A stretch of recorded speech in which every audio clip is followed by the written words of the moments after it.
Each season in his time as Arsenal boss, Mikel Arteta has changed something significantly from a tactical point of view about the Gunners, and today's video is a mixture of how I think the team needs to evolve, which focuses on evolving how Arsenal attack, and I'm going to unpack what that means shortly with particular reference to the Bayern Munich UCL tie, but also what Mikel Arteta is likely to do himself, and that includes balancing Arsenal's incredible flexibility in possession with becoming more ordinary.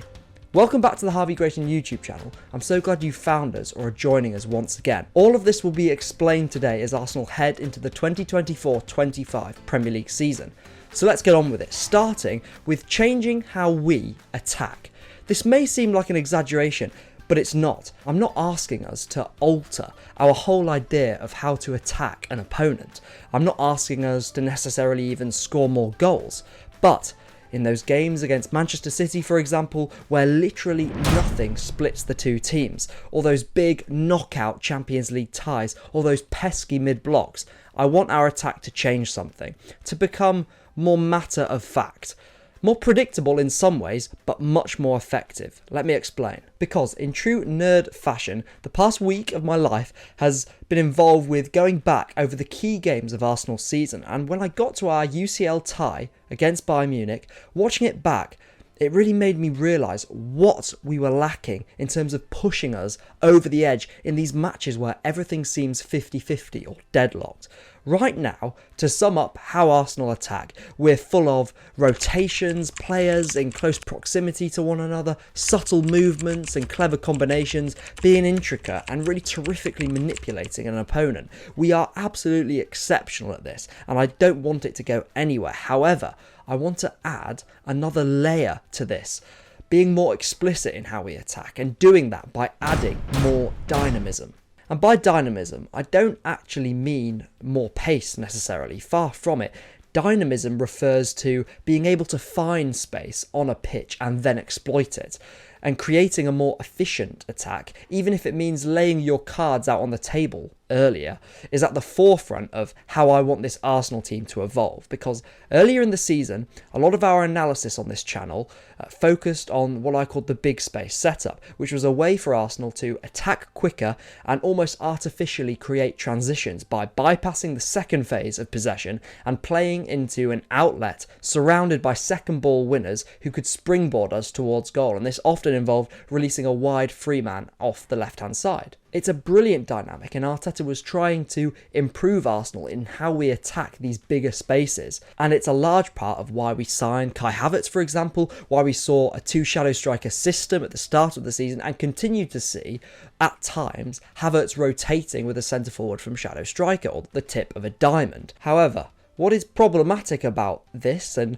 Arsenal trying to play quicker, especially in the ties like Bayern Munich, which I'm going to get to, is that when we look at the rest of the players and their roles, when Arsenal are trying to attack like this, there is a conflict of interest, in my opinion, between our approach to be more direct and more straightforward and the players' natural tendencies.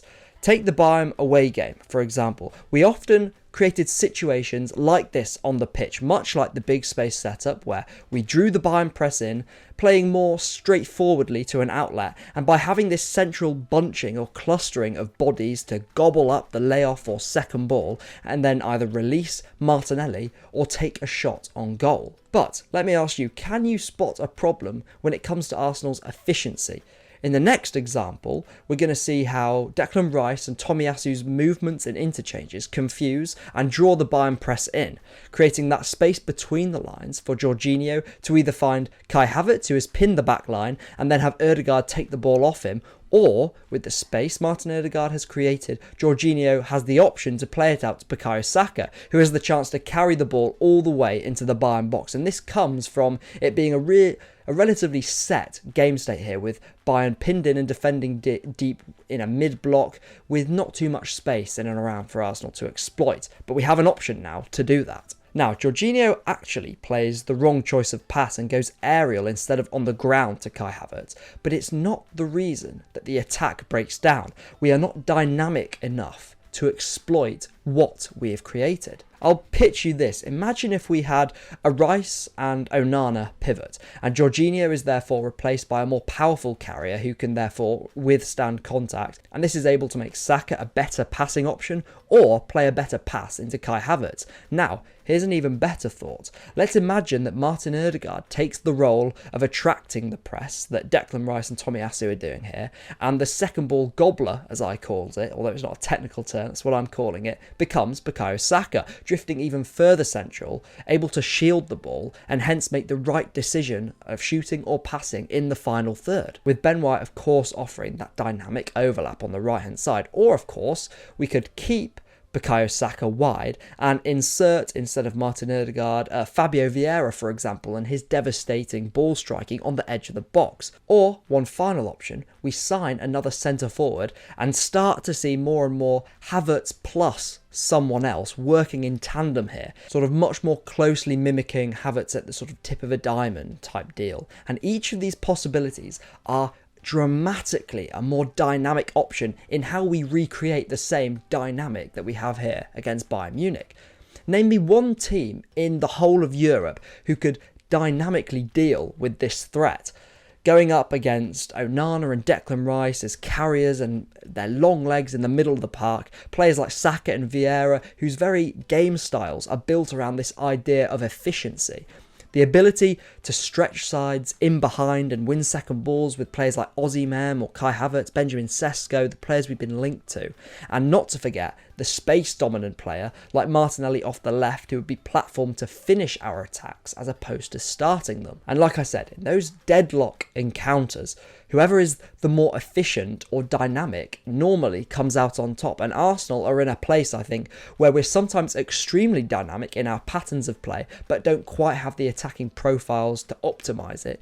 Or we have the attackers playing, but we don't tend to play this more straightforward enough style enough. Because what knocked us out against Bayern is this more full stop quality.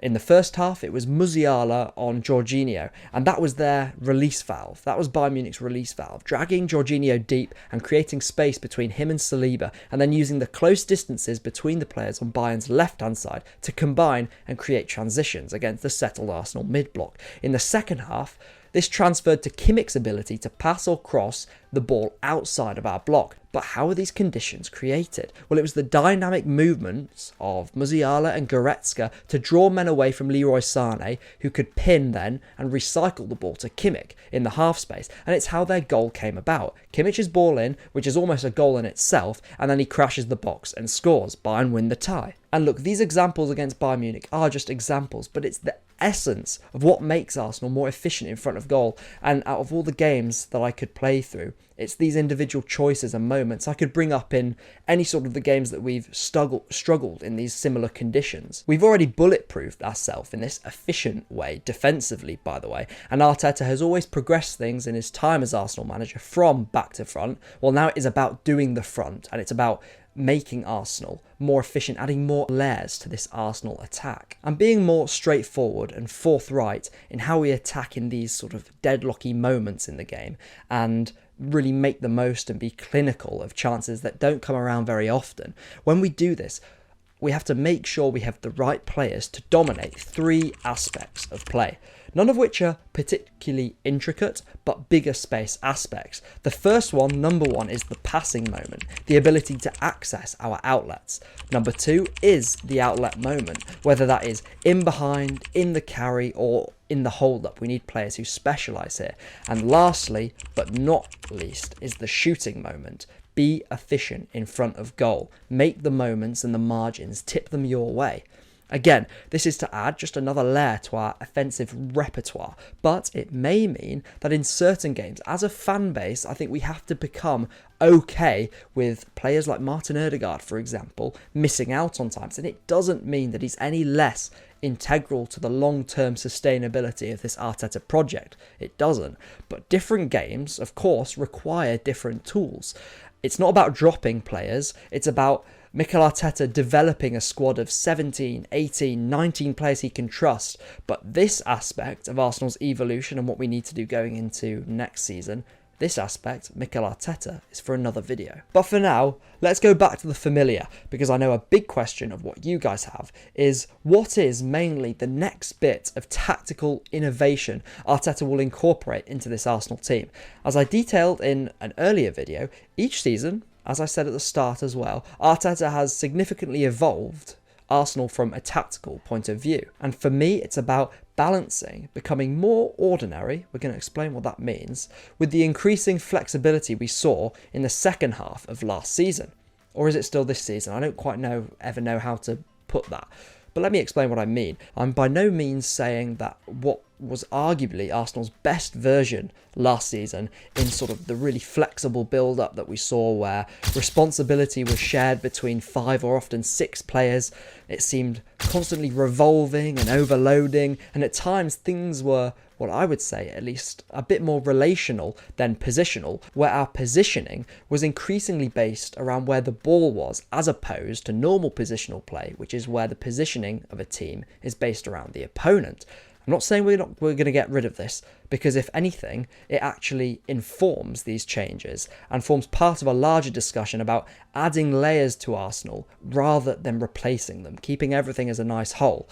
But that's not going to change the fact that another very good iteration of Arsenal was a more stricter double pivot that we saw, for example, against Liverpool in the 2 home games with Rice and Jorginho, or against Manchester City in the Community Shield with Partey and Declan Rice, and there's a flurry of examples we can have throughout the season of this being implemented. But let's just say in the run-in, the ability for Arteta to deploy the exact same team that we did against Bournemouth and Spurs, but completely alter how strict, in a sense, our build-up was, is key in this balancing act that we're talking about. Just to be clear, by strict double pivot, I mean that the players in the midfield pivot that start are relatively fixed in position, but I don't mean that the players who are occupying the pivot are totally set in place. You're still going to see a fullback joining, but just not as much, and our midfield can still be that big sort of moving piece it often is, but just not as much. We'll still see Odegaard, or should I say Romagard, drifting deep in the build-up, hopefully actually being allowed a wider range of angles to join the build-up in that all-phase midfield role, as well as cheating left more and more on top of a sturdier foundation. Again, this is more my rational prediction of how Arsenal evolve, becoming a bit more ordinary and traditional going into next season than my optimal Arsenal. But our fullbacks are going to be more traditional in this sense as well, because they're going to be operating a bit more like fullbacks, just as we'll see midfielders being more set in their midfield roles more. Although profiles like Jurrien Timber and Tomiyasu will continue to rotate low and high with the centre mids and occupy those higher spaces between the lines, our left back position next season, I think, is going to be tasked more with the vital job of holding width more in our 2-3-5 shape, for example in high possession. Gunner Blog revealed a few days ago that despite needing to sell a left back to make it happen, Arsenal are looking for a more specialised profile in this department, and this certainly feels really rational, at least to me, when one of my transfer window criteria was an improvement in the left-hand sided dynamics, and a natural overlapper would go a long way to fixing this, and starting, like we're saying, to add those extra little details and more efficient qualities in our attack, including getting our wingers closer to goal, and not just in the final third. But I wonder, just to finish the video off, if this balancing act between real flexibility and stricter positioning may have sort of a reverse effect on this Arsenal team, where the fluidity we've seen in our build-up is actually just a natural marker of Arteta's growing trust in this team, meaning that the next step is more freedom in attack. Again, from back to front, a natural progression through the team, because when we take the concept of being more efficient in our attacks that I've discussed at the start of the video, part of what is important is becoming a bit more freeform, particularly in transition. Again, trying to get away from always having to enact very clever rotations in close proximities, and allowing the freedom to carry more in the centre of the pitch, especially to break into space through relationships on the pitch that at times can transcend the on-pitch structure and just cut through teams. And I think that's really what we're looking to add next to this Arsenal attack, that ability to change the flow of the game. It's kind of what I'm getting at with efficiency. I think a defending team can very quickly feel on top, especially if they're defending a lead, for example, when they realise it's the system of the team that they're playing rather than the individuals that they fear. You need both, of course, but Arsenal need to create the conditions, I think, more to allow those individual fear factor moments to surface, because we definitely have the individuals in the squad as a whole that should be causing more of that. But for now, that's all from me, and these are the key takeaways of how I think, at this current moment in time, Arsenal will and should look to evolve going into next season. I really hope you've enjoyed this video. There's going to be plenty more of Arsenal evolution stuff going on as and when we get more information going into this summer. But I really hope you've enjoyed. I'll catch you in the next one. See you later.